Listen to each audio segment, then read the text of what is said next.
Okay, well at the end of the day, for most of us the purpose of making crankbaits is to go out and catch fish on them. So we don't want to spend all our time in the workshop. And when we are in the workshop, we want to be able to make baits as quickly as we can so we're getting maximum productivity out of our time. So a question that I'm commonly asked is, how can I speed up my crankbait making? And I'm pleased to say that there are literally dozens of ways that most people can do this. But I'm going to walk you through 3 simple ones today that can make a big difference to how fast you can make baits, and that don't require you to sacrifice the quality of the baits that you're making, or don't require you to spend a lot of money. Now keep in mind, if you enroll in the Crankbait Masterclass, you'll get a whole bunch more than this. There are literally dozens and dozens and dozens of different ways you can speed up the process, you can still make quality baits, and you can churn them out a lot faster. But for today, we'll just look at 3, and the first one is to choose some favourite baits and perfect them. Now, most of you are aware that there are so many different types of crankbaits out there, and I make all of these different styles of lures. But each time I design and develop a new lure from scratch, it takes me weeks, sometimes even months, to get it working properly, working to perfection. So, for example, by the time I have designed the lure, chosen a wood, made a prototype, tested it, made another prototype, tested it, modified it, and finally got the first lure off the rack and ready to go that works the way I want it to work, it can be several weeks. Now, if you're doing this every single time you make a bait, if every bait you make is different, every design is different, then it's a very, very slow process, and you're never going to be able to make a lot of baits, and you're certainly never going to be able to make them fast. So while developing and perfecting a new crankbait takes time, making copies of a bait that you've already perfected is much, much faster. So once I've been through that prototyping stage, once I've spent those weeks or even months getting a bait working exactly the way I want it to work, then I develop a system that allows me to make copies of that bait very, very quickly. So the first one might take me, say, 3 or 4 weeks to make and get perfected. But in the next 3 to 4 weeks, I could make 20 or 50 or even 100 of those same baits without any problems whatsoever. So for personal use, I would choose 3 or 4 styles of bait that you're going to get the most use out of. So have a look through your tackle box, find the lures that you use the most, and make similar styles of baits to those ones. Once you get those perfected, then you can start to develop new ones as well. Now, after 30 years of crankbait making, I've got literally dozens of templates. There are dozens of different lures that I can make fairly quickly, but it's taken me a long time to get to that.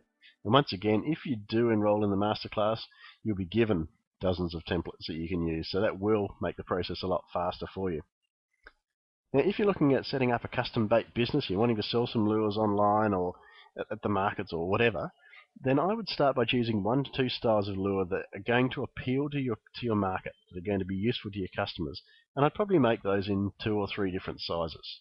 So once again, perfect the lure, then go out and develop a system. And the reason I say 1 to 2 styles is that you can develop 1 or 2 styles much quicker than you can do 3 or 4 styles, and sizing them up or sizing them down isn't necessarily changing the design so much that you have to go right back to the prototyping stage. And that leads me on to my second time-saving tip, which is systematize your crankbait making.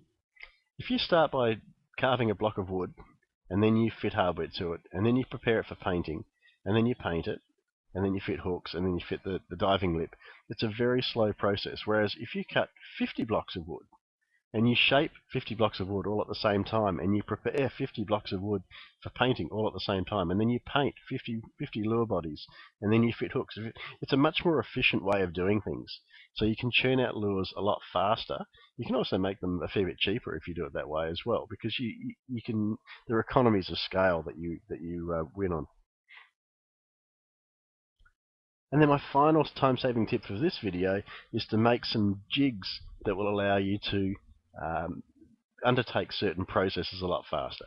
And again, this comes from having developed a lure style that you're going to replicate, and then developing particular jigs that will make it easier to make that lure over and over and over again, and exactly the same each time. And these jigs can be really, really simple, and I'll go on and show you a couple of those now. So the first one, I guess, the first jig that I'm going to show you is probably more correctly called a template. And during the Crankbait Masterclass, I'll walk you through how to make your own templates, how to copy a create templates of existing lures, how to create templates of lures that you've developed for yourself, and then how to use them. But you can also print out the templates that I provide. Templates are a fantastic way of getting everything the same between lures, and you can see here it makes it very quick to mark out this blank and get exactly the right profile there to cut out with a chisel. So templates will speed up your crankbait making no end. I do templates for side profile, the top profile, and the cross section of the lure as well, and you can get them uniform between lures. It's fantastic. This is a very simple jig, and it's made simply by banging some nails into a block of scrap wood and cutting them off, and locating those nails perfectly so that I can use them to bend the wire for a through wire for the crankbait that you see at the top of the picture there. You can see it's very simple, very quick process, and to bend your through wire up. And you could do this manually with a pair of pliers, but it takes only a few seconds to do it using this jig. This is a three hook lure, so I've got 2 hook hangers, a toe point, and then the rear hook hanger. Once I've bent the wire around there, simply a matter of taking the through wire off the jig and fitting it to the lure. Now, jigs don't come much simpler than this. This is my jig for drilling vertical holes into blanks, and I can drill perfect through the length of a 6 or 7 inch blank. And it's basically just 2 pieces of wood screwed together.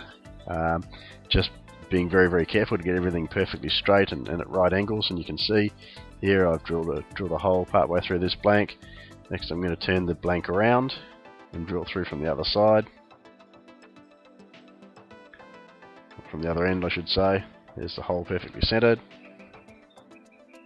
I'm going to turn that around, place the correct face against the jig, and then drill through from the other end.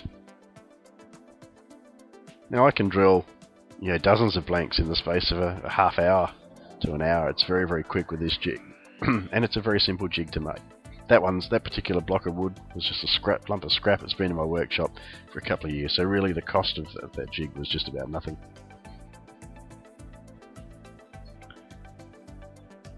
This is a much more elaborate jig.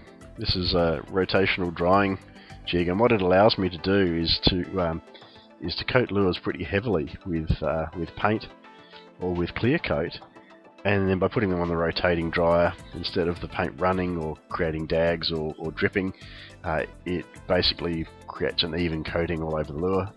And you can see there's also some jigs there for holding the lures while I'm painting them, little clamp devices. I show you how to make this in the online masterclass.